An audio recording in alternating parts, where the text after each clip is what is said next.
You can also generate out gradient colors and then add them out to your projects inside of Adobe Photoshop Elements.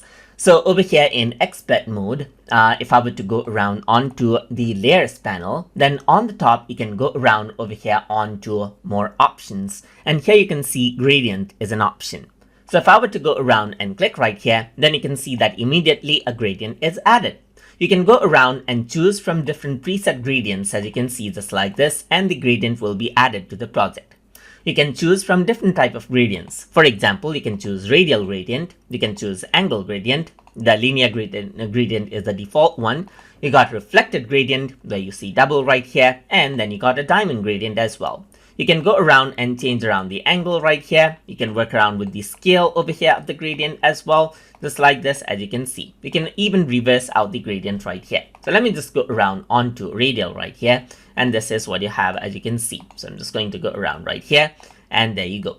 So you can go around and then choose out different options right here. You can align it out with the layer and so forth over here as well.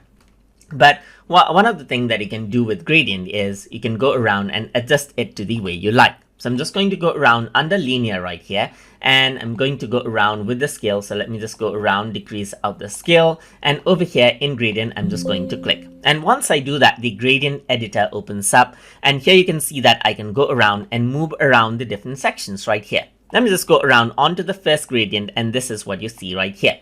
I can go around over here and click on a point and choose a color that I wish right here, and you can see a gradient is applied. You can go around and click and drag around. You can see the diamond right here, just like this. So you can go around and click and drag this. You can go around and click and drag it and change around how the gradient looks.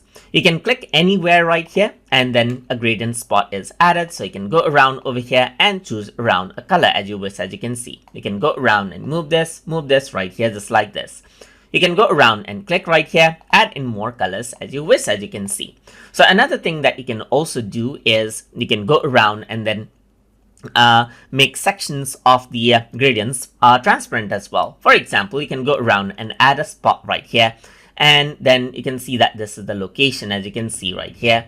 And what you can do is you can go around over here and work around with its opacity as well. So for example, over here there's different gradients, as you can see, but if I were to go around onto this section, you can see that the gradient section right here has the opacity right here. You can see that there's opacity level right here. You can go around and increase it to see it, or not, just like this. So let me just go around over here onto this gradient, and here you can see that this is what you have, but from the top you can go around and work around with the opacity. So I'm going to go around right on this section and decrease out the opacity, and that section becomes transparent, as you can see.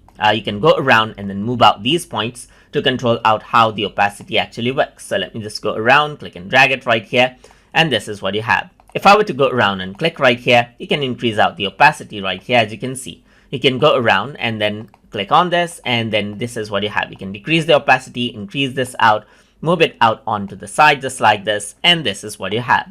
And this little area is transparent, as you can see, just like that. So that is how you can work around with gradients inside of Adobe Photoshop Elements. So I hope you guys learned something as always. And as always, please like, comment, share, and subscribe.